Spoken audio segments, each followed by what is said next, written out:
یعنی عالمی بینک کے ساتھ ہمارا کھاتا ٹھیک ہو، ہمارا لین دین ٹھیک ہو جائے، اور اس کے بعد ترقیاتی کام کا سوچیں گے.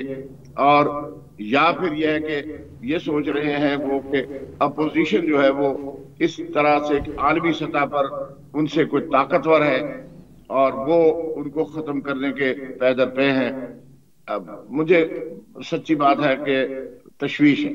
اچھا صاحب، یہ علامہ صاحب کہتے ہیں کہ کہیں دور تک جو ہے ان حالات میں کوئی انقلاب نہیں آتا نظر آتا، لیکن ایک تاثر ہے کہ انقلاب نہیں تو اس سے بھی کچھ بڑا ہوتا ہوا جو ہے وہ دکھائی دیتا ہے. یہ تاثر یا یہ افواہ ہے یا یہ تاثر ہے کہ ایسے ہی تو نہیں بنا ہے؟ آخر کچھ نہ کچھ جیسے حالات بگڑنے سے بگڑتے ہی جا رہے ہیں. کہ آپ سمجھتے نہیں ہیں کہ اگر انقلاب نہیں تو پھر اس سے کم بھی کوئی چیز جو ہوگی وہ کوئی نہیں ہوگی؟ شاہد صاحب بہت شکریہ آپ کا. سب سے پہلی بات تو یہ ہے کہ ہم انقلاب کی ذرا تھوڑی سی ڈیفینیشن کر لیں کہ ہم انقلاب کس کو کہہ رہے ہیں. کیا ہم اپنے حالات کو بہتر کرنے کو انقلاب کہہ رہے ہیں یا اس ملک میں تباہی اور بربادی کو انقلاب کہہ رہے ہیں؟ یہ ذرا کلیئر ہمیں کرنا ہوگا. دوسری بات، یہ جس تاثر کی آپ بات کر رہے ہیں وہ کچھ لوگوں کے ذہنوں کی اختراع بھی ہو سکتا ہے، یا ان کی خواہشات ہو سکتی ہیں، یا وہ اپنے جو ان کے ٹارگٹس ہیں ان تک پہنچنے کے لیے وہ اس کا تاثر دے رہے ہیں کہ ملک کے اندر یہ انقلاب آ رہا ہے. کہ اس طرح کی وہ جو انقلاب کی بات کرتے ہیں وہ تباہی بربادی کی بات کرتے ہیں، وہ کوئی تعمیر کی بات نہیں کرتے. لیکن دوسری طرف جو ہمیں جو نظر آتا ہے وہ یہ بھی ہے کہ جو اس طرف ابھی جو علامہ صاحب جو بات کر رہے ہیں کہ حکومت کی کوشش ہے کہ جی کہ عالمی بینک کے ساتھ یا IMF کے ساتھ یا دیگر عالمی ادارے جو ہیں اور دوسرے ملکوں کے ساتھ تعلقات اچھے کر لیں تو ہمیں اپنا جو کھاتا ہے وہ بہتر ہو جائے. یہ ایک پازیٹیو انقلاب ہو سکتا ہے آپ کے ملک کے اندر.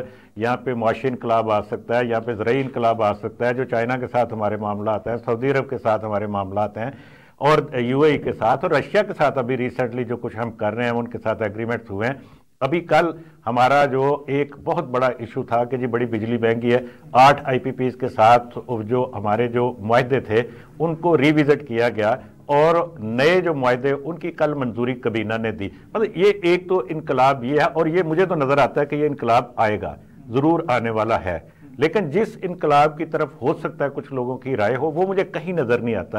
وہ صرف ایک خواہش ہے کہ کسی طرح سے کہ جی کہ فرض کریں ہم یہی بات کرتے ہیں کہ جی اپوزیشن کی بات ہے، اپوزیشن کے اوپر جو کیسز ہیں ان کو وہ کیسز کو لڑنے کی بجائے، لڑنے سے مراد یہ ہے کہ عدالتوں میں لڑنے کی بجائے وہ سڑکوں پہ لڑنا چاہتی ہے، اور وہ چاہتی ہے کہ جی کہ پریشر کے ذریعے ان کیسز کو واپس لے لیا جائے. اگر وہ کیسز جھوٹے ہیں، اگر ان کیسز کے پیچھے کچھ نہیں ہے تو ان کو عدالتوں میں جا کے لڑنا چاہیے نا، وہاں سے بری ہو جائیں. اس میں کیا معاملہ ہے؟ صاحب یہ صاحب یہ کہہ رہے ہیں کہ کیسز یا احتجاج کو لوگ سمجھ رہے ہیں کہ انقلاب آئے گا، اور یا انقلاب آ رہا ہے یا ایسا کوئی تاثر ہے.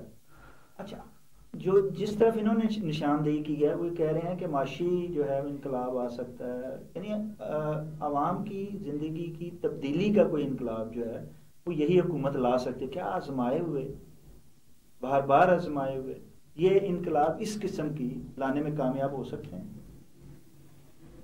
پہلے تو بہت بہت شکریہ آپ کا، آپ کو بہت بہت مبارک ہو اس چینل کی. اللہ تعالیٰ آپ کو مزید ترقیوں سے نوازے. سب سے پہلی بات یہ ہے کہ اس وقت اگر میں 8 فروری سے اور اب تک کے حالات کا جائزہ لیتی ہوں نا تو مجھے یقین ہو جاتا ہے کہ جو ہمارے حکمران ہیں اس وقت ان میں خطے کی جو صورتحال ہے نا وہ لمحہ پہ لمحہ بدل رہی ہے، لیکن ان میں ادراک ہی نہیں ہے کہ وہ سمجھ اس کو کر سکے، کیونکہ ان کی جتنی بھی حکمت عملیاں میں نے اب تک دیکھی ہیں وہ ساری کی ساری ذاتی مفادات کے لیے ہیں، یا وہ کسی نہ کسی طور پر اگر ہم دیکھتے ہیں تو وہ اپنی اقتدار کو طول دینے کے لیے وہ سارے کام کر رہے ہیں. اور یہاں تک کہ ان کی جو وہ جو کام کر رہے ہیں نا یہ ساری صورتحال عوام پر کھل چکی ہے. ایک انہیں نہیں لگ رہا، بظاہر یہی لگ رہا ہے کہ PTI کی مشکلات میں اضافہ ہو رہا ہے، جبکہ انہوں کی مشکلات بڑھتی جا رہی ہیں حکمران اتحاد کی، اور انہیں نظر نہیں آ رہا کیونکہ عوامی جو عدم اعتماد ہے اتنا زیادہ بڑھ چکا ہے کہ پہلے تو یہ تھا نا کہ کوئی گروہی بنیادوں پر ہم دیکھتے تھے یہ اس پارٹی کا گروپ ہے، یہ اس پارٹی کا گروپ ہے، یہ اس پارٹی کا، ہرگز نہیں. اب تمام سیاستدان ایک ہی صف میں کھڑے ہو گئے، محمود و یاز وہ حساب ہو گیا ہے کہ سبھی سے بشمول PTI ان کو کسی، کیونکہ وہ جب کو دیکھا وہ دھرنے کے لیے جاتے ہیں، علی امین گنڈاپور کہیں غائب ہو جاتے ہیں، کوئی کہیں اندر سے کے ساتھ بیٹھے نظر آتے ہیں. عوام کو پتہ چل گیا ہے کہ یہ اپنے ذاتی مفادات کے جھنڈے تلے ایک ہیں. اور مجھے یقین ہو گیا ہے کہ جب میں خطے کی صورتحال کو دیکھتی ہوں، بلکہ میں نے تو اس میں کہتی ہوں کہ یہ ہوش کے ناخن لیں، کیونکہ ایران جو ہے وہاں وہ جنگوں میں گر چکا ہے. افغانستان کو آپ دیکھیں تو وہ خواتین سراپا احتجاج ہیں، سڑکوں پر آئی ہوئی ہیں. اور اگر آپ ادھر شام کی بات کریں تو وہ باغیوں نے وہ اقتدار الٹ کے رکھ دیا ہے. اس کے بعد اگر آپ اس کی بنگلہ دیش کی دیکھیں، انہوں نے ویسی سفاکیت کا تخت الٹ دیا ہے. اس کے بعد اگر آپ بھارت اپنی مکاریوں کی وجہ سے حاوی ہو چکا ہے، اور اب سب کی نظریں کہاں لگی ہیں؟ پاکستان پر. اور اگر انہوں نے جلد اس کے اوپر نہ دیکھا، میں سبھی سے میں نہیں کہہ رہی کہ صرف سیاستدان، اس میں پورے کرتا دھرتا کو دیکھنا چاہیے کہ یہ جو نفرتیں ہوتی ہیں نا، جو دلوں میں ڈر نہیں رہتے خوف سے، اور انہوں نے وہ ڈر کی فضا پیدا کر دی ہے کہ ہمیں یہ یقین ہو گیا ہے کہ ہر طرف دیوان کی ہاتھوں میں ہے پتھر لیے، اس فضا میں جو بھی نکلے گا وہ مارا جائے گا. اور جب ایسا ہو جائے پھر انقلاب ہی آتے ہیں، اور انقلاب ناگزیر ہو چکا ہے، مجھے یہ یقین ہو گیا. انقلاب جو ہے وہ ناگزیر ہو چکا ہے، تبدیلی جو ہے وہ آنے ہی کو ہے. یہ ایک تاثر جو ہے وہ چاہے جتنا بھی آپ کہیں، لیکن وہ ہر ایک کے ذہن میں ہے. یہ گفتگو کا سلسلہ یوں جاری رہے گا، لیکن ایک چھوٹے سے بریک کے بعد.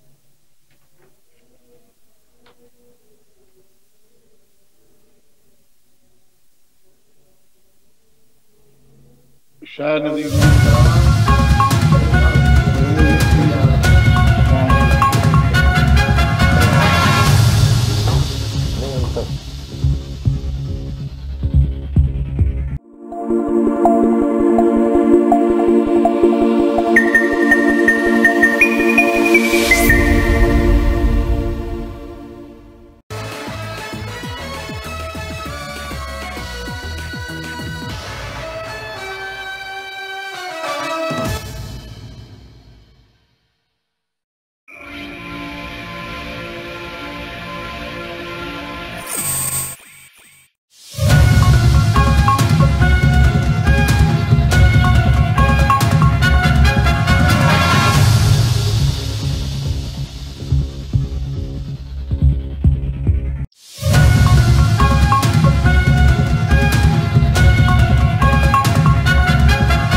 ناظرین، بات ہو رہی تھی اندرونی حالات اور بیرونی خطے کے حالات کی. نہ صرف ہمارے اندر کے حالات خراب ہیں، بلکہ بیرونی حالات بھی اس طرح کے نہیں ہیں کہ ہم ان کو جو ہے ان سے نظر جو ہے وہ ہٹا کے رکھیں. اس حوالے سے علامہ جی سے پوچھتے ہیں. علامہ صاحب، آپ تو باہر بیٹھے ہوئے ہیں اور باہر سے آپ دیکھ رہے ہیں کہ خطے کے حالات جو ہیں وہ صرف پاکستان کے حالات پہ تو اثر انداز ہو رہی ہیں، بلکہ پوری دنیا پہ اس کا اثر ہو رہا ہے. لیکن جب یہ سب کچھ ہو رہا ہے تو امت مسلمہ جو ہے وہ خواب خرگوش ہے. وہ اس کو کچھ پتہ نہیں ہے، ہر ایک کی باری لگی ہوئی ہے. ہم پاکستان میں سیاست کی باریوں کی تو فکر کر رہے ہیں، لیکن جو امت مسلمہ کی باریاں لگی ہوئی ہیں اس کی کسی کو کوئی فکر ہی نہیں ہے. جو اس وقت مضبوط ممالک ہیں امت مسلمہ میں، وہ بھی تماشائی بن کر جو ہے وہ خاموشی سے دیکھ رہے ہیں اور کر کچھ نہیں رہے ہیں. بڑی کاوش کی جائے تو اٹھ کے ایک جو ہے وہ کانفرنس بلا لی جاتی ہے، اجلاس کر لیا جاتا ہے، سارے مسلم ممالک وہاں اکٹھے ہو جاتے ہیں، قرارداد پاس ہوتی ہے، اور پھر خاموشی سے جو ہے وہ اپنے اپنے جا کے بیٹھ جاتے ہیں. ہر کوئی یہ کر رہا ہے کہ میرا دوسرا بھائی مر رہا ہے لیکن ابھی میری باری نہیں آئی ہے. کہ آپ سمجھتے ہیں کہ شام اور جو غزہ میں ہوا، پھر اس کے بعد جو لیبیا لبنان میں ہوا، اور جو کچھ ایران کے ساتھ بھی ہو رہا ہے، عراق میں ہوا، اب جو شام میں ہوا ہے، اس کے بعد آپ کیا سمجھتے ہیں کہ کس کی باری آنے والی ہے؟ اور وہ بھی اسی طرح اپنی باری پہ مرے گا، اور دوسرا خاموش تماشائی بنا جو ہے تو مسلم ممالک باقی یوں ہی دیکھتے رہیں گے. آپ نے بہت اہم سوال کر دیا. آپ کے ایک سوال میں 3 سوال ہیں. ایک تو آپ نے پاکستان کی بات کی. پہلی بات یہ ہے کہ پاکستان میں کوئی انقلاب کی نہ تو کوئی تیاری نظر آ رہی ہے، نہ ہی کوئی انقلاب کے لیے قوم تیار ہے. وہ قومیں جو انقلاب کے لیے لے کے آتی ہیں ان کے سامنے کوئی نظریہ ہوتا ہے، ان کے سامنے کوئی ایک خاص مقصد ہوتا ہے. بڑا مشکل ہے. یہاں پر تو مدارس کی رجسٹریشن کے اوپر پوری قوم جو ہے، یعنی اللہ اور اس کے رسول کے لیے آج تک دیوبندی بریلوی اہل حدیث اکٹھے نہیں ہوئے. مدارس کی رجسٹریشن کے اوپر اگر ضد آنے لگی تو سارے کے سارے علماء اکرام اکٹھے ہو گئے. اور سب سے بڑی بات یہ ہوئی ہے کہ ایک دیوبندی مدرسے میں ایک بریلوی عالم نے نماز جماعت کروائی اور ان کو افتتاح بھی انہوں نے کر دیا. یعنی وہ بہت اکٹھے بیٹھ گئے ہیں. یہ الحمدللہ پازیٹیوٹی بھی آ رہی ہے لیکن سختی کے ساتھ آ رہی ہے.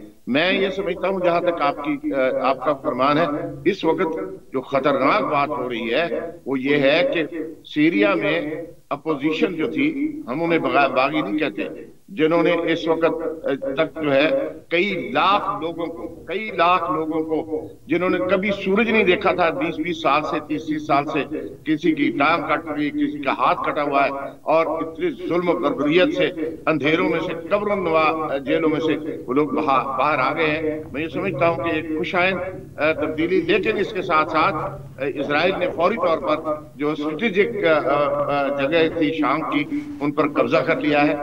اور اس قبضے کے بعد باری جو ہے نا، جیسے آپ فرما رہے تھے، تو باری مجھے ترکیہ کی لگ رہی ہے.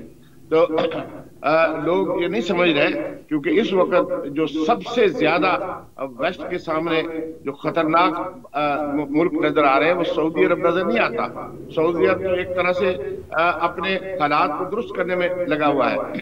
اگرچہ محمد بن سلمان جو ہیں وزیر اعظم سعودی عرب کے وزیر اعظم بھی ہیں، چیف ایگزیکٹو بھی ہیں اور ولی عہد بھی ہیں، وہ سعودی عرب کو بین الاقوامی سطح پر لانے کے لیے پوری ترقیاتی کام بھی کر رہے ہیں اور سیاسی معاملات میں بھی وہ تھوڑا سا ہمت کر رہے ہیں. کرپشن کے خلاف بھی بات کر رہے ہیں کہ سعودی عرب اپنے پیروں پر کھڑا رہے. لیکن اس کے ساتھ ساتھ سعودی عرب نے اب جو ہے پاکستان کو سٹیبل کرنے میں سعودی عرب نے اہم ترین رول ادا کیا ہے. اس کی وجہ صرف پاکستانی نہیں ہے، پاکستانی حکمران نہیں ہے، یہ عالمی حالات کی وجہ سے ہے. اس وقت شام میں جو حکومت ہے اگر یہ سٹیبل نہ ہو سکی تو پھر یہ سمجھے کہ ترکی ایران ان دونوں ملکوں کے ساتھ بہت ہی برا ہوگا. اچھا امجد صاحب، یہ جیسے باہر کے حالات ہیں، بات کریں علامہ جی کہ باری جو ہے اس کے بعد ترکیہ کی لگ رہی ہے. ہمارے ہاں اقتدار کی باریاں لگی ہوئی ہیں اور سب کو اپنی باری کی فکر ہے. ایک جو ہے وہ اقتدار کی باری لے رہا ہے، وہ کہتا ہے میری باری لمبی ہو جائے، اور دوسرا اتحادی جو ہے وہ اس کوشش میں ہے کہ اب تو میری باری آنی چاہیے. جبکہ تیسرے جو ہے وہ کہتا ہے کہ ان دونوں کی باریاں جو ہے نا بند کریں، مجھے جو ہے وہ اس شیشے میں طویل جو ہے مجھے باری ملنی چاہیے. کیا یہ لوگ اپنی باری کو نہیں دیکھ رہے ہیں؟ جو بیرونی طور پہ خطرات بڑھتے جا رہے ہیں، ان کو اس ملک کی فکر نہیں ہے، یہ اقتدار کی باریوں میں لگے رہے ہیں. یہ تو بڑی اچھی بات ہے جو آپ نے کی کہ سب کو یہ سوچنا چاہیے، ملک کے لیے سوچنا چاہیے، ملک کے استحکام کے لیے سوچنا چاہیے. اندرونی طور پر جب استحکام ہوگا تو آپ اچھے طریقے سے جب باہر سے آنے والا کوئی بھی خطرہ اس کا مقابلہ کر سکتے ہیں.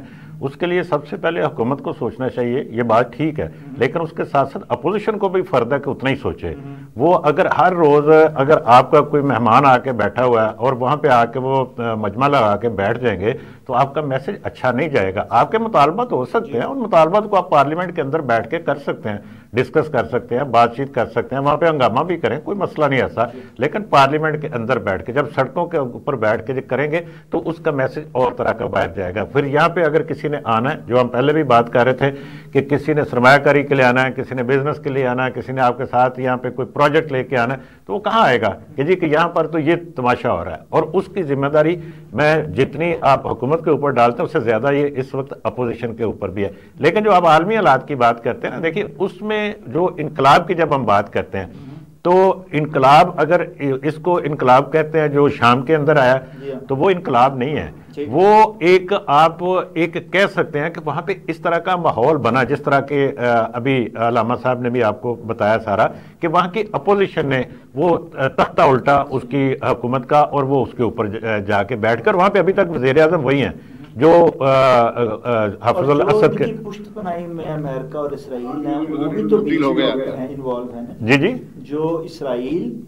اور امریکہ کی سازش ہے پس پشت ان کی سرپرستی میں، وہ تو لازمی بات ہے نا، ہوتی ہے. میں یہی آپ سے عرض کر رہا ہوں کہ اصل میں ہوتا یہ ہے کہ جب آپ کوئی بھی گروپ وہاں پہ کسی بھی ملک کے اندر قابض ہوتا ہے یا انقلاب وہاں پہ تبدیلی لاتا ہے، حکومت تبدیلی لاتا ہے، اگر اس کو حکومت کو تبدیل کرنے کو ہم انقلاب کہتے ہیں نا، اصل میں انقلاب میں نے تو آپ کو پہلے کہا تھا کہ کیا ہوتا ہے کہ انقلاب تو لوگوں کی قوموں کی تقدیر بدلنے کا انقلاب ہوتا ہے، اس کو انقلاب کہا جاتا ہے، لوگوں کے نظریے چینج کرنے کو انقلاب کہا جاتا تھا. آج کل انقلاب ہم حکومت کی تبدیلی کو کہتے ہیں کہ جی کہ حکومت کیسے تبدیل ہوگی، وہ انقلاب آئے گا جی. حکومت انقلاب اگر آتا ہے، یہ حکومت تبدیل ہوتی ہے تو انقلاب آ جاتا ہے. یہ انقلاب نہیں ہے، یہ تو صرف اقتدار حاصل کرنے کا ایک طریقہ ہے. آپ کس کی مرضی سے کرتے ہیں، کس کی مدد سے کرتے ہیں. اور جہاں پہ آپ یہ دیکھیے کہ یہ بیرونی سازشیں ہوتی ہیں، بیرونی سازشیں آتی ہیں، سپورٹ ہوتی ہے کسی نہ کسی کو، چاہے اس وقت جو حکمران کے خلاف تو نہیں آتی سپورٹ، وہ لازم بات ہے اپوزیشن کے لیے آتی ہے، حکمران کے خلاف آتی ہے لیکن اپوزیشن کی مدد کے لیے آتی ہے کہ آپ اٹھیں اور یہ سب کچھ نیست و نابود کر دیں. کیوں کر دیں؟ اس کے پیچھے تو کچھ نہ کچھ تو مقاصد تو ہوتے ہیں نا ان کے. تو ہو سکتا ہے کہ وہاں کے وسائل پہ قبضہ کرنا چاہتے ہوں، چاہے وہ آپ کے دفاعی وسائل ہوں، چاہے آپ کے معدنی وسائل ہوں، چاہے آپ کے تیل کے ذخیرے ہوں، چاہے آپ کی معیشت ہو، یا آپ اس کی معیشت کو نقصان پہنچا رہے ہیں. تو ایسا ہی ہوتا ہے نا. لیکن جہاں پہ ملکوں کے اندر ان کے جو ادارے ہیں، جس ملک میں بھی آپ چین کی بات کر لیں، چین کے اندر کیا امریکہ نہیں چاہتا ہوگا کہ یہاں پہ انقلاب آئے؟ انقلاب یہ نہیں آئے کہ یہ سارا سسٹم لپیٹا جائے اور میری مرضی کا یہاں پہ سسٹم آئے. اسی طرح سے شاید چین بھی چاہتا ہو کہ جی کہ ہم امریکہ کے اندر کوئی اس طرح کا سسٹم لے آئیں کہ جس سے وہاں پہ حکومت کو وہ سسٹم تبدیل ہو جائے. قوتوں کی بھی بلاکنگ ہے، یہ بالکل بلاکنگ ہے. بالکل. بات یہ ہے کہ یہاں پہ اور ہم دوسرے بیرونی حالات کا تبھی مقابلہ کر پائیں گے اور اپنی باری سے بچ پائیں گے جبکہ ہم اکٹھے بیٹھیں گے. اچھا، یہاں پہ حالات بہتر کرنے کے لیے اور پہلے ہمیں اپنے حالات درست کرنے ہیں، پھر ہی ہم باہر کی طرف دیں، لیکن ہمیں وہ دیکھتے ہوئے اپنے حالات کو جلد بہتر بنانا ہے. اور وہ کیسے بنانا ہے کہ ان سب کو بٹھانا ہے. یہ بٹھائے گا کون؟ یہ جو بٹھانے والے ہیں وہ کیوں خاموش بیٹھے یہ دیکھ رہے ہیں کہ اور معاملات کو مزید الجھتا ہوا دیکھے جا رہے ہیں؟ جیسے کہ میں نے پہلے کہا کہ وہ تو معاملات کو بہت جلد سلجھا سکتے ہیں، انہیں بٹھا سکتے ہیں. کیا وجہ کیوں نہیں بٹھا رہے؟ وہ کیا بٹھائیں گے انہیں؟ یہ بیٹھنا ہی نہیں چاہتے. کیا اس میں یہ نہیں کہ وہ بٹھانا بھی نہیں چاہتے؟ یہ بھی ایک پوائنٹ ہے. دیکھیں نا، ان کو اگر وہ اب یہ جو اس ٹائم حکومت ہے، اگر ہم وہ ساری باتیں چھوڑ دیں، مجھے نہیں لگتا کہ وہ جو ان کا آپ نے کہا کہ وہ بٹھانا نہیں چاہتے یا بیٹھنا نہیں چاہتے، وہ ان کا زیادہ تر بوجھ بھی اٹھا سکتے ہیں. میں تو یہاں تک کہتی ہوں. اس کی وجہ یہ ہے کہ انقلاب کی اتنی باتیں ہو رہی ہیں اور کہا گیا یہاں پہ انقلاب نہیں آتے. انقلاب آتے کیوں ہیں؟ ابھی میں کوئی مارکیٹ جاتی ہوں نا، میڈیسن خریدتے ہیں، ایک ویک کے بعد وہ ناقابل برداشت حد تک مہنگی ہو جاتی ہے. خاص طور پر ہارٹ کی جو میڈیسنس ہیں، یہ جو جان بچانے والی ادویات ہیں، اس کے بارے میں فریاد کوئی نہیں سنتا. میں نے خود میڈیکل سٹوروں پہ لوگوں جو لانے والے ہیں انہیں اور یہ جو آئے تھے اور جن کے سر پہ یہ بیٹھے ہوئے ہیں، یہ تو آئی اسی دعوے کے ساتھ تھے کہ مہنگائی مارچ کا ٹرک. تو ہر کوئی دعووں کے ساتھ ہی آتا ہے. اس سے پہلے بھی اسی دعوے کے ساتھ آئے تھے اور لائے گئے تھے. اس وقت بھی تو اسی دعوے کے ساتھ آئے تھے نا. ساتھ ہی آتے ہیں. اس کے بعد کیا ہوتا ہے کہ اچھا عوام کے ساتھ ایک مسئلہ ہے، وہ بیچارے مسیحا کی تلاش میں نا، سب سے بڑی بات ہے ابھی امجد صاحب نے بات کی، شاہد صاحب، وہ مسیحا کی تلاش میں نا دیوانے ہوئے پھرتے ہیں. وہ اکیلے نہیں نکل سکتے، ان کو مسیحا چاہیے. اب ہم کہیں کہ جی وہ جو برسرے پیکار ہیں اور برسرے اقتدار ہیں ان کو کوئی بٹھا دے، حالات ٹھیک ہو جائے. دیکھیں یہ لوگ جب سے آئے ہیں نا، انہوں نے اپنے کیسز ختم کروانے، اپنے ذاتی مفادات کے لیے قوانین کے ساتھ کھلواڑ کرنے، اور صرف میں یہاں تک کہتی ہوں کہ بہت بڑی بات ہے، لیکن انہوں نے آپ یہ دیکھ لیں کہ اپنی شان و شوکت میں اضافہ کرنے میں وہ جو پیسہ انہوں نے الیکشنوں پہ اور اتنے عرصے میں ان کو نہیں ملا تھا نا، انہوں نے وہ سارا اس پہ لگایا. کہتے ہیں اسٹاک مارکیٹ آسمان پہ پہنچ گئی ہے. مجھے یہ بتائیں اسٹاک مارکیٹ تو آسمان پہ پہنچ گئی, غریب ایک کاروباری آدمی فروٹس اور گوشت نہیں کھا سکتا. آپ کے اسٹاک مارکیٹ سٹا مارکیٹ جو مرضی کرتی رہے, وہ جہاں پہ مرضی چلی جائے. اب ان کے حالات دیکھ کر آپ نے جو بات کی ہے, جو میں نے جو ابھی تک تجزیہ کیا, جتنے بھی سیاسی تاریخ کو پڑھا ہے, ایک نہ ایک بندے کو تو رکھنا چاہیے نا ایک سائڈ پہ, تاکہ اگر کوئی ناکام ہو جائے تو پھر دوسروں کو لایا جا سکے یا دوسروں کو آیا جا سکے. تو اس میں یہ ہوتا ہے کہ پھر یہ دیکھا جاتا ہے مقبولیت کس کی زیادہ ہے. تو مجھے تو یقین ہے کہ آئندہ اس سال کچھ نہیں ہونے والا, تو نیکسٹ ایئر بیٹھنے والے بیٹھیں یا نہ بیٹھیں, لیکن جو بیٹھے ہیں وہ بھی اٹھ جائیں گے. بلکہ میں ایک اور بات کہتی ہوں, یہ جو ہمارے حکمران ہیں نا, یہ کرسیوں سے ان کو اتارا نہیں جاتا. ہمیں یہاں پہ یہ بات اپنے جو ذہن ہے نا اس کو درست کرنے کی ضرورت ہے. یہ خود بخود گر جاتے ہیں. زرداری صاحب نے کہا بھی تھا ان کو ہم نہیں گرائیں گے, یہ خود بخود گر جائیں گے. اور یہ گرنے والے ہیں, آئندہ جنوری میں نہیں گریں گے تو فروری میں گر جائیں گے. میں یہاں پہ یہ سبق کہتی ہیں کہ گرنے والے جو ہیں وہ اپنے بوجھ سے ہی گر جائیں گے جب کارکردگی نہیں دکھائیں گے. کارکردگی دکھانے والا کوئی آئے گا اور وہ کارکردگی دکھائے گا, وہی ٹک پائے گا. یہ باتوں کا سلسلہ اور یہ خیالات کا سلسلہ جاری رہے گا, لیکن ایک چھوٹے سے بریک کے. یہ لمحہ جی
اور گرانے کی اور کسی دوسرے کے آنے کی. تو اس حوالے سے ہم جد اقبال صاحب سے پوچھتے ہیں کہ کیا واقعی اگر نہ انقلاب آ رہا ہے, نہ ہی کوئی تبدیلی آ رہی ہے, نہ ہی کچھ اور بڑا ہونے والا ہے, تو پھر ایک اور جو ہے وہ بات یہاں افواہیں گردش میں ہیں کہ حکومت اپنے بوجھ سے گرنے والی ہے اور کوئی دوسرا جو ہے ان کی جگہ لینے کے لیے آنے والا ہے.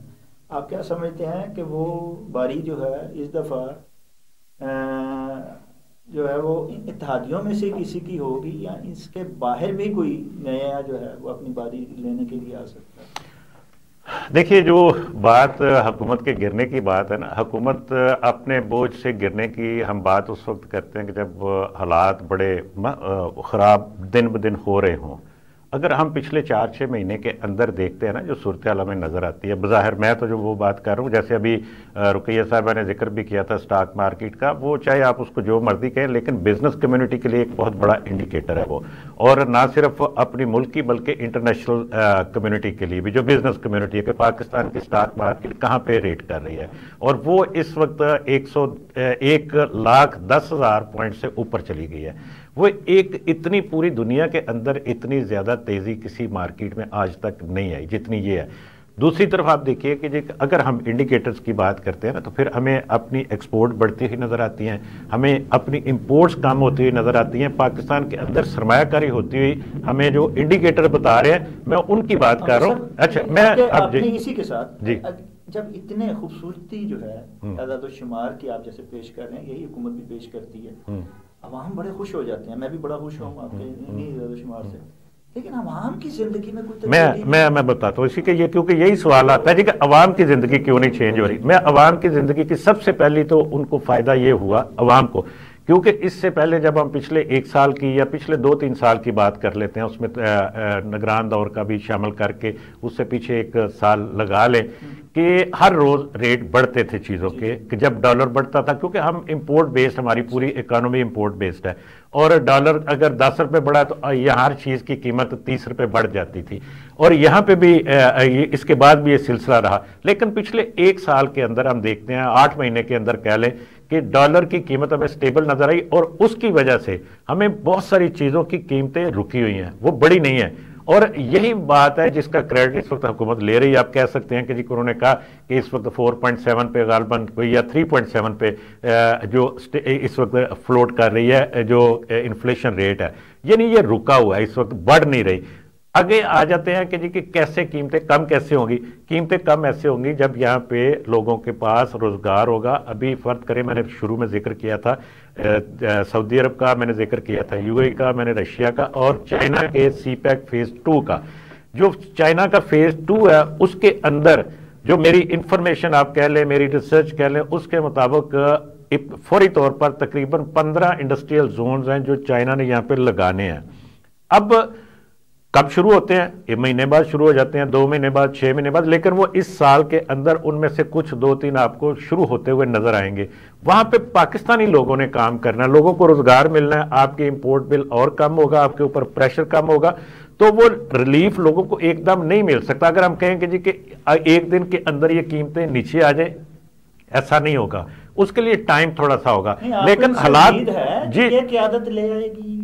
اس قیادت میں کوئی پرابلم نہیں ہے، میں آپ کو یہ چاہے جتنی بھی قیادت ہے نا، کہ پرابلم کہاں پہ ہوتی ہے؟ پرابلم ہوتی ہے کہ جب آپ فیصلہ سازی ٹھیک نہیں کر رہے ہوتے، وہ پرابلم ہوتی ہے۔ ہم ریٹ کرتے ہیں کہ جی اس کے اوپر اتنے کیسز ہیں، اس کے اوپر اتنے جی چارجز ہیں، وہ چارجز، وہ الزامات جن کی ہم کرپشن کے چارجز کی بات کرتے ہیں، بہت بڑا ایک بیانیہ تھا ہمارے ملک میں، ہے اس وقت بھی، جس کی بنیاد پر پورا ایک اس سے پہلے ایک نظریہ تھا جس کے اوپر سیاست ہوتی تھی لیفٹ اور رائٹ کی، آپ کو یاد ہوگا، پھر وہ کہاں پہ آج کل نظریہ؟ وہ نہیں ہے، کیونکہ وہ ختم ہو گیا، اور اس کے بعد ایک نیا بیانیہ آیا کہ جی کرپشن کے اوپر۔ یہ پاکستان میں نہیں، پوری دنیا کے اندر یہ چلا، پاکستان میں بھی جو حکمران ہوتا ہے اس کے اوپر۔ اب پچھلے آپ چلیں، مجھے اس بات کو چھوڑ دیں، میں اس لمبی بحث میں نہیں جاتا، مجھے یہ بتائیے کہ پچھلے یہ 8 مئی کے بعد، 8 فروری کے بعد جب یہ حکومت بنی، مجھے ایک سکینڈل بڑا بتائیے گا کہ جی کرپشن کا سکینڈل یہ ہوا اس میں جانے کے بعد ہوتا ہے؟ نہیں، جانے کے بعد نہیں ہوتا۔ میں آپ کو کہتا ہوں، اس سے پہلے جب نون لیگ کی حکومت تھی، اس کے دوران تھے، پیپلز پارٹی کی حکومت کے دوران ہر روز ایک نیا سکینڈل آتا رہا، ٹھیک ہے، اور پی ٹی آئی کی دور حکومت میں بھی بہت سارے سکینڈلز آئے، وہ ہمارے سامنے، وہ آج کل وہی کیسز اس وقت بھگت رہے ہیں نا۔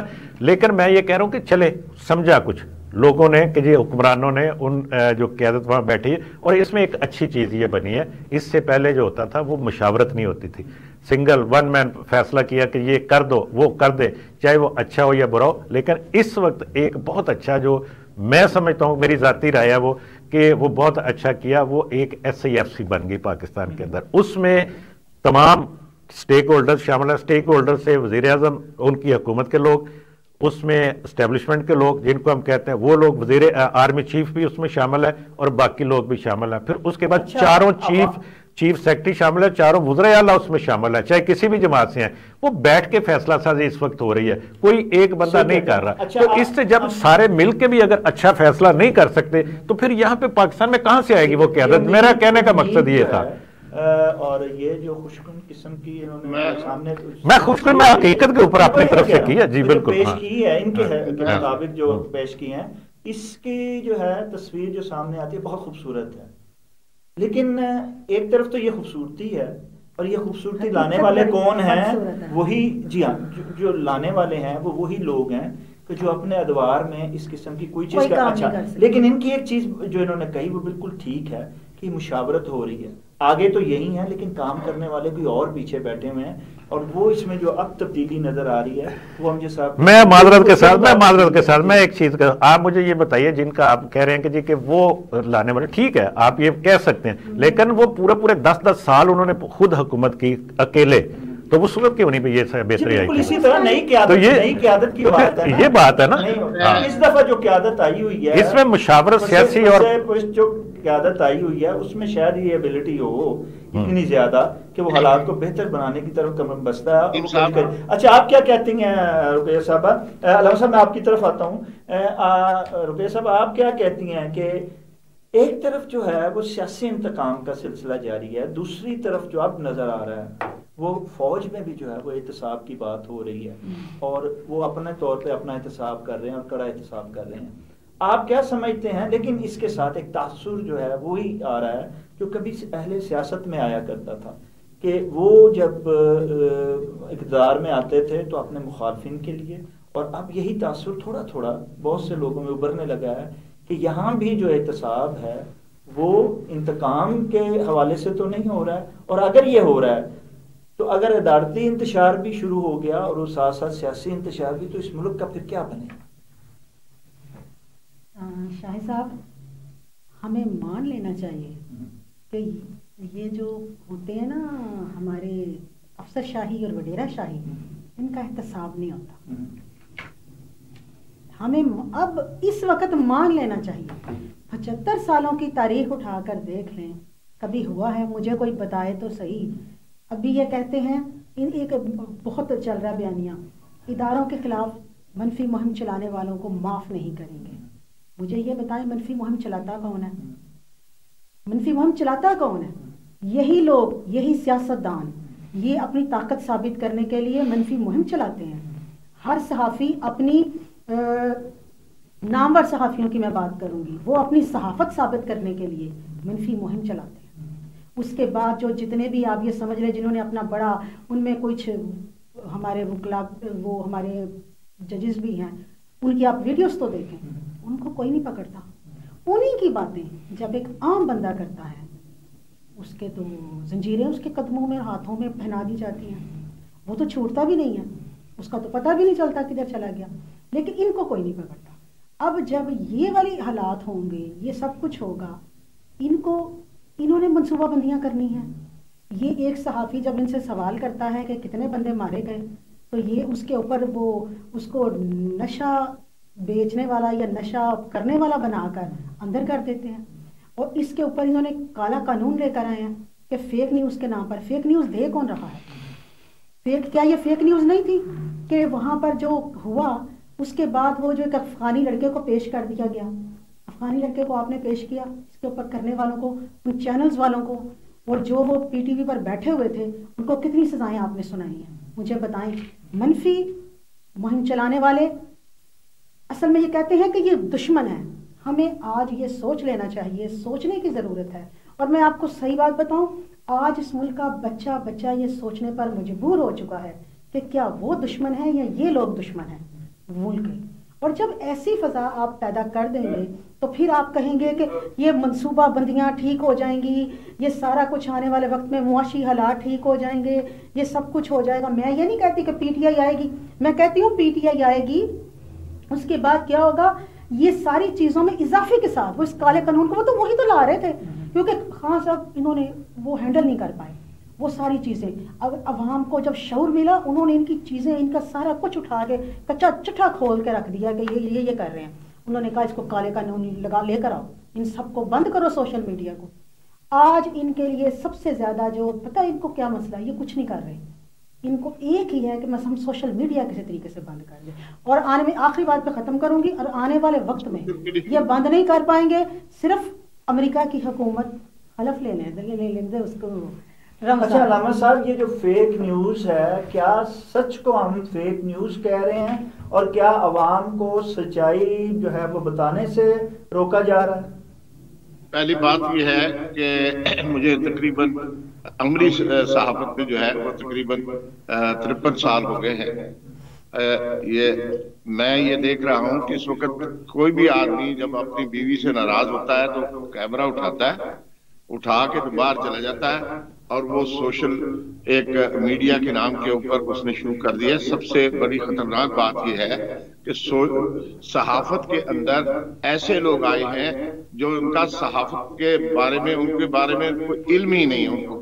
دوسری بات یہ ہے کہ سوشل میڈیا واقعی پوری دنیا کے اندر، اس وقت برطانیہ کے اندر بھی اس وقت سوچا جا رہا ہے کہ سوشل میڈیا جو ہے ابھی اس کا تدارک کرنا چاہیے، کیونکہ فیک نیوز جو ہے وہ بہت زیادہ پھیلائی جا رہی ہے۔ فیک نیوز کی وجہ سے بہت زیادہ اس وقت بھی جو پاکستان کی جو صورتحال ہے جس کو دکھایا جا رہا ہے، بتایا جا رہا ہے کہ بھئی یہ بالکل پاکستان میں کوئی سکون ہی نہیں ہے، کچھ نہیں ہے، حالانکہ میں یہ سمجھتا ہوں کیا علامہ صاحب گولی نہیں چلی ہے؟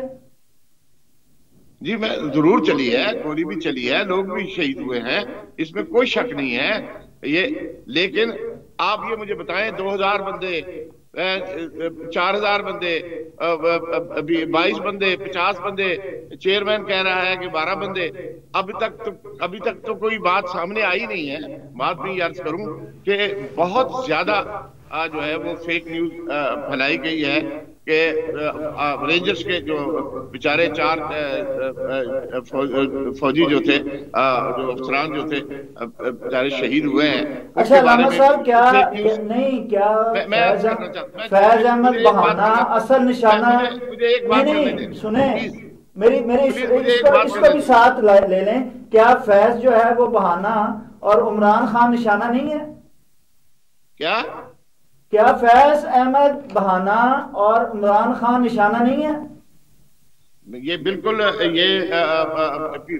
یہ کسی خاص جماعت کی بات ہو سکتی ہے، لیکن ایک بات یاد رکھیں کہ صرف ایک فیض جو ہے ان کے خلاف بات نہیں ہو رہی۔ 9/11 کے بعد پاکستان کا، آپ کے لاہور کا کور کمانڈر، بہت طاقتور کور کمانڈر، جس کا سگا بھائی لیفٹیننٹ جنرل، جس کا باپ بریگیڈیئر، جس کا بیٹا جو ہے وہ فوج میں بہت بڑا افسر، اس کو فوری طور پر اریسٹ کیا گیا اور اس کو عہدے سے ہٹا دیا گیا۔ 110 ملٹری کے افسران کا باقاعدہ طور پر جو ہے وہ ان کا محاسبہ ہوا۔ جہاں تک میں بات یہ صرف یہ کرنا چاہ رہا تھا کہ فیض حمید کی بات کو، آرمی کی بات کو جو ہے بالکل سیاست میں نہ گھسیٹیں، اس لیے کہ فوج کا جو احتساب کا عمل ہے وہ بہت زیادہ غیر جانبدار ہوتا ہے، اس پہ کس کی گنجائش نہیں ہوتی کہ کوئی فوجی فوج کا تو احتساب ہے، آرمی چیف جو نہیں میں آپ سے عرض کروں، کیونکہ فوجی سسٹم جو ہے اس میں احتساب کا عمل وہ بہت ہی، اس میں بہت سارے مختلف آپ بجا فرما رہے ہیں۔ میں اس میں امجد صاحب کو لے کے آتا ہوں۔ صاحب علامہ صاحب کہتے ہیں کہ فوج کو آپ سیاست میں نہ گھسیٹیں، ہم نہیں گھسیٹتے جی، ہم کیوں، ہماری فوج ہے، ہم ان سے بہت محبت کرتے ہیں، ہم میں سے کوئی بھی شخص جو ہے وہ اس کی عزت و احترام میں فرق نہیں آنے، لیکن کیا پھر ہم تو نہیں لا رہے ان کو سیاست، وہ تو خود سیاست میں آتے ہیں، کیا وہ خود سیاست میں آتے ہیں تو پھر بات تو ہوگی نا، یہ تو اجازت دے دیں، یہ تو اتنی تو اجازت دے دیں۔ نہیں دیکھیں جی، بات یہ ہے کہ فوج کو سیاست میں لانے کی جب ہم بات کرتے ہیں یا وہ آتے ہیں تو اس کے اوپر بات ان کی اتنی ہی بات ہونی چاہیے نا، پھر یہ بات یہ نہیں ہونی چاہیے کہ جی کہ جناب یہ وہاں پہ فوج نے گولیاں ماری ہیں، وہاں پہ جناب فوج نے یہ ابھی جو آپ نے بات کی کہ جی کہ جناب فیض وہ بہانہ وہ یہ بات ہمیں نہیں کرنی چاہیے، ٹھیک ہے نا، وہ ان کا اپنا ایک طریقہ کار ہے نا۔ اب فیض تو گرفتار ہے کافی عرصے سے، یہ تو ابھی جو ہوا اسلام آباد کا واقعہ یہ تو 4 دن پہلے ہوا ہے، ابھی ہوا ہے نا، تو اس کو اس میں کیسے ہم انوالو کرتے ہیں، نمبر 1۔ دوسری بات یہ ہے کہ اگر اس میں دیکھیں، میں ایک چیز فوج کو سیاست میں لانے کی یا فوج سے مشاورت کرنے سے اور ان کو مدد لینے کی ایک دوسری بات ہے، جیسے میں نے آپ کو پہلے کہا کہ SIFC اس وقت جو بنی ہوئی ہے اس میں یہ نہ صرف مرکز میں بلکہ صوبوں میں بھی بنائی گئی ہے نا اس وقت، یہ وہ ان کی انوالومنٹ آپ سیاست میں اگر نہ کہیں، آپ یہ کہیں کہ مینجمنٹ میں ہے، انتظامیہ، کیونکہ ان کے پاس وسائل ہے، ان کے پاس ریسرچ ہے، ان کے پاس ساری چیزیں ہیں، اس کو ہم کہتے ہیں کہ جی کہ یہ سیاست میں آ گئے۔ ہم یہ کیوں نہیں کہتے کہ ملک کی بہتری کے لیے ان سے کام لیا جا رہا ہے، ایک بات۔ دوسری بات یہ کہ جب ہم بات کرتے ہیں کہ جی کہ جو فیض کے خلاف جو کچھ ہوا، جو کورٹ مارشل ہو رہا ہے، اس میں اگر انہوں نے اس میں جو پریس ریلیز ان کی جاری ہوئی اس کے اوپر انویسٹیگیشن ہے کہ ملک کی سالمیت کے خلاف کرنا، ان کے کوڈ آف کنڈکٹ کی جو ان کی خلاف ورزی ہے اس میں، اور جو 9 مئی کے معاملات ہیں جن کے اوپر ہم اکثر وہ بات بھی کرتے، اس میں اگر کوئی ان کو وہ انوالومنٹ تھی اور اس میں اگر کوئی سیاستدان انوالو ہوتا ہے اس ساری سازش میں، اس سارے معاملات میں، تو ان کو لانا چاہیے، کیوں نہیں آنا چاہیے؟ وہ خود بھی کہتے ہیں کہ وہ اگر 9 مئی میں یا کوئی بھی ایسا بات جو ملک کے خلاف ہوئی ہے یا اداروں کے خلاف ہوئی ہے، اس میں جو بھی ہیں ان کو آپ ثبوتوں کے ساتھ جو ہیں وہ لے کے آئیں۔ اچھا، میں ایک اور بات کلیئر کرنا چاہوں گی، ہم بار بار یہ بات کر رہے ہیں کہ ان کی انوالومنٹ، حالانکہ میں یہ بات آپ کو پتہ ہمیشہ کہتی ہوں اور میں اس پہ قائم ہوں کہ اگر وہ انوالو نہ ہوں تو ہمارے سیاستدان اپنے ذاتی مفادات کے لیے ملک بیچ کھانے سے بھی گریز نہیں کریں گے۔ یہ حقیقت ہے، 75 سالوں میں یہ ثابت ہو چکا ہے۔ اس لیے ان کی انوالومنٹ اگر ہوتی بھی ہے نا تو ہمیں اب اسے مثبت نظر سے دیکھنا چاہیے، ہمیں اس کے اوپر نا جو کرٹیسائز نہیں کرنا چاہیے۔ آپ کیا کہہ رہے تھے علامہ صاحب؟ ندیم صاحب مجھے ایک بات کہنے دیجیے گا، میری بات رہ گئی ہے، میں آپ سے ایک بات عرض کر رہا ہوں کہ ہم یہ کہہ رہے ہیں کہ فوج کو پاکستان کے معاملات میں، سیاسی معاملات میں مداخلت نہیں کرنی چاہیے، جبکہ پاکستان کی جہاں بھی اس وقت آپ دیکھیں کہ ہر دوسرے دن تیسرے دن جن جو خوارج خاص طور پر پاکستان کی سالمیت کے خلاف جو ہے صوبہ پختون کے علاقوں میں، پختونخوا کے علاقوں میں جو غرضہ سرائی کر رہے ہیں، 3-4 ضلعوں میں راتوں کو لوگ باہر نہیں نکل سکتے، اس کے خلاف شہید کون ہو رہا ہے؟ یہ فوج ہماری ہے۔ پاکستانی افواج اس وقت سیاست میں بالکل ہٹی ہوئی ہے، اسی وجہ سے 9 مئی کا واقعہ اتنی دیر تک ابھی تک بات نہیں ہوئی۔ بات یہ ہے کریں کہ اگر 9 مئی کے واقعات کو عدلیہ فوری طور پر ان لوگوں کے معاملات کو لے کے کیس مقدمات کے فیصلے کر دیتی تو میں سمجھتا ہوں کہ اب اس قسم کے واقعات نہ ہوتے۔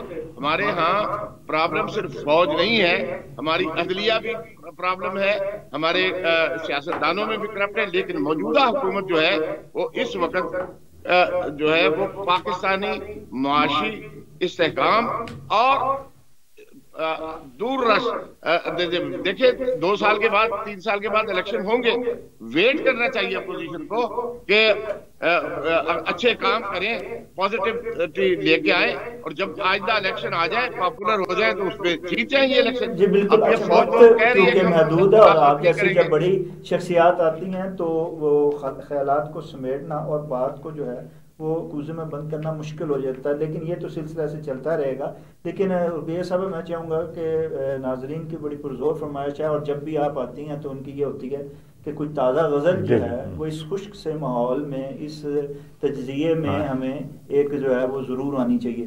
تو پلیز آپ اگر ان کی فرمائش پہ، اور ہماری بھی ہم تینوں ویسے بھی سیاست اور محبت تو مجھے لگتا ہے ایک ہی طرح کا کوئی سلسلہ ہے، ہاں، لیکن اس میں اگر غزل آ جائے تو وہ ذرا اچھا جو ہے اس کا جو ہے وہ تاثر بن وہ بھی کیا جو سیاست نہ کرے۔ جی بالکل۔ تو پلیز آپ کیا ہے یہ کمال ہے کہ آپ سیاسی تجزیے کے ساتھ ساتھ جو ہے وہ ماحول کو خوشگوار، غزل بھی خوشگوار ماحول کو کرنے والی وہ سیاسی کی غزل نہ ہو۔ ہاں نہیں سیاسی نہیں۔ جی ہاں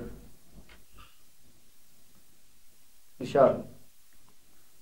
یہ میری آنکھوں میں ٹوٹا جو خواب رہتا ہے، واہ، یہ میری آنکھوں میں ٹوٹا جو خواب رہتا ہے، نہیں ہے درد مگر اضطراب رہتا ہے۔ واہ، یہ میری آنکھوں میں ٹوٹا جو خواب رہتا ہے، نہیں ہے درد مگر اضطراب رہتا ہے۔ یہ عشق جال بچھایا ہے اس نے ہر جانب، واہ، یہ عشق جال بچھایا ہے اس نے ہر جانب، جو بچ گیا ہے وہی کامیاب رہتا ہے۔ کتاب عشق بہت پڑھ چکا ہے وہ، لیکن کتاب عشق بہت پڑھ چکا ہے وہ، لیکن لکھا نہیں ہے جو ہم نے وہ باب رہتا ہے۔ کیا بات۔ اس طرح سے میرے دن گزرتے جاتے ہیں، اس طرح سے میرے دن گزرتے جاتے ہیں، سوال سوچ رہی ہوں جواب رہ کیا جاتا۔ بات۔